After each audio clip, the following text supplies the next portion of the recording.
All right, welcome to the next video in our Asana series. This one, we are talking about projects. So we've talked about tasks, projects, and teams before. They are like nesting dolls within each other. The tasks are inside of projects, which are inside of teams. Okay, so we're at the second level now. We've talked about tasks already. Let's talk about projects. What are projects? Projects are basically a collection of tasks. They can be a number of different things. They could be a project with a start date and end date. That's kind of like the most classic version of a project. It could be a meeting agenda. I use them all the time for meeting agendas with recurring tasks where you can set a meeting agenda, what you're going to be talking about as a team or on a one-on-one. It could be a recurring workflow. Maybe every time something happens, you start that project up and it's something you make sure you get from the same thing done every time. It could be a workflow that maybe even like if someone suggests something in a form, you can see the workflow through that. And I have a view that we're going to look that it ties into a project that we have in existence that works exactly like that. Or it could even be your own personal tasks, and it'd be a way to keep yourself organized and maybe even categorized on the type of tasks that you're working on. Okay, so we're going to jump into a project right now. And this is one that we were just looking at in the task video. And this is the Joy series. So I'm going to move over to the computer here and show you a project. So you can see this Joy series. Right now we're not clicking on any, I'm sorry, let me just double check. Yes, this was from a previous video. This is a project that we're looking at, and I'm not clicked into any specific task, and you're seeing all the different tasks listed here. So let's go over the kind of the overview real quick, and then we'll jump into some of the specifics for this one. So you can see at the top, we've got the name of the project. There's a lot of options here in terms of what you can do. This is, again, how we set it to favorites. Set status, we don't really use that. That's tied to the overview. You can, if you check into that if you want. There aren't a ton of projects that we use that fit that type of mold where it's almost like a product launch where you want to have it done by a certain date. Over here you can see these are the people who are seeing this project, and you can add people and change the visibility right through that right there. Same thing as if you hit share. Excuse me. And then in the next section here, you can see you can add new. The default is a new task, but you could also add a section. A section are these kind of drop-down chunks with the big headings.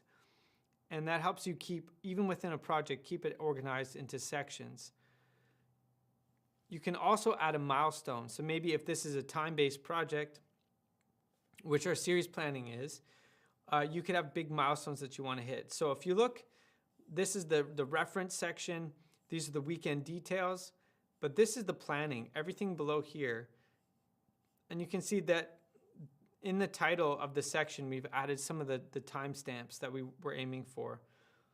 And you'll notice that some of these have a diamond shape. Those are the milestones. And they aren't necessarily a task, but they kind of communicate to everyone involved that that phase is either begun or completed, and all the tasks in that section kind of should be moved along beyond what is needed for that chunk of time. Okay, so you're going to see those milestones. That's the way we have this organized. That's the way we're leveraging milestones. Okay, so that is the task name. You can see that there's different columns here. You can actually customize a ton of this. In this project, we're also looking at all the tasks. We even see some of them that have been completed. If you're on a meeting agenda and it's a meeting that happens every week, there would be hundreds of tasks after a few weeks that you don't want to see. And so to change it that way, you can just change the view from all tasks to incomplete tasks. And there you're going to see it's a lot more clean now. Now we're only seeing the ones that haven't been finished. There's also a few different ways you can filter. so you can just see the ones that you're involved in. You can sort it by due date or other things, and you can turn on and off a public link and choose some of the visibility for this project everywhere. You can also customize this project a bit. Again, if you want to get into some of those details, I'd recommend you jump in and check it out and play around with it, or let me know. You can send me a message in Asana or even comment on this video, and we'll try and help you out with that. Okay, so let's talk about something that I kind of skipped over here. These are the different ways of viewing projects. So I am going to jump in and look at a few different projects that benefit from a few different views, namely the list, the board, and the timeline. The list is the most common. That's the view you're seeing right now. The board takes each of these sections and breaks them down into as if it was a pin board. And this makes it really easy if you have to be pulling tasks from one section to another. Maybe as they move through a workflow, you could pull them into the different sections, and that would help you stay organized that way. It doesn't work really well for this project, but I'll show you one where it does work well. Actually, the easiest way for me to find it is just to search. So I'm going to go to song list, and maybe I need to put a space in there. Perfect. So this project is the way that we get new song suggestions for our church. And we actually have a form that people submit that automatically adds it to this first column, new suggestions. Once we've had a chance to add a bit more detail, it gets moved to an in review section here. So we would just pull that card into that second section. At that point, when we've gone through the review process and whatever elements need to be completed for that, then it can be moved to the next section. You can even have some automatic settings turned on where if you move it to a certain section, it gets marked as complete, or vice versa, where you mark it complete, it gets moved to a section. But this is really good for a workflow where you want to push a task through different stages and automatically kind of communicate where something is at in a project. That is the board view. And now I'm going to move to the timeline view. And the best one for this is the big dates. Now, this is an all staff project. And that means everyone in our team can see it. And we're communicating a lot of different things. So right now we're in that timeline view. And it might look really confusing. So let me jump back to the list view first and show you what we're looking at in a format that you're used to. So we have the staffing events section right here. You can see that's the section that I'm looking at. Now, when I jump back to the timeline view, you'll notice that is still listed here on the left, the staffing events. Now, as I scroll to the right, you're going to see some of these events start to appear, and it's adjusting the view to include more of those events. And so this is showing a really good overlapping view of things that are happening simultaneously. Concurrent events, concurrent projects, concurrent processes. This is really helpful when we've got multiple teams working on multiple things, and we can kind of get an overview of what's going on in the life of our church. How are things really busy, and maybe how do we need to watch out for seasons where we're putting too much on the calendar, or maybe we want to launch an event and it might be in conflict with another team who are launching a similar event. So this is a really good view to be able to see all those things together. And you can see it's just broken down. These lines are just showing different months. You can zoom in at different levels here where this is more of a month view.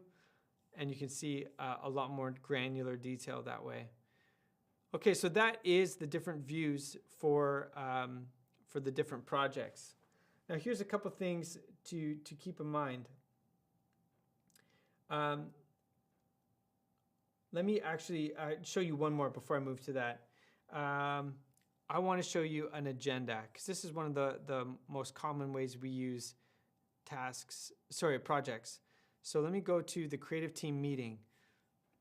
So this, you can see we have a debrief of the previous week, the next 7 days, new suggestions where anyone could add something to the agenda, standing items that we do every week, and then action items where we're kind of maybe it started in the meeting, but then moved to an action item, long range planning, reference.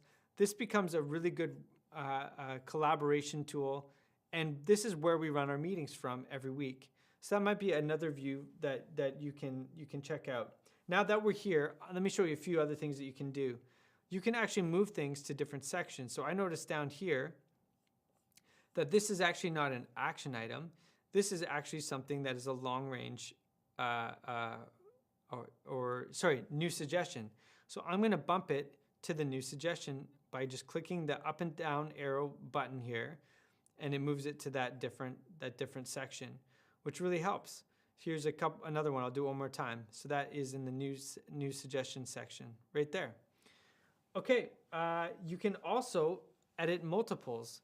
So this one, I've clicked on a task. If I hold down the Shift key and click the rest of this section, you can see I can move it to a different section, add it to a different project. And you can see it's already multi-homed. They're both in two different projects, or some of them are at least. I could add them to multiple projects, which I'm not going to do. I could copy all those task links and then we'll paste all of them. I could delete them all from here, etc. This is a way to edit multiple at the same time. You could even, once you do that, assign it to different people, change the due date. This is a great way to work on multiple tasks at the same time. Another thing you can do is you can like tasks. So you can see here, if I go into a task and like a task, I can actually sort it by the number of likes.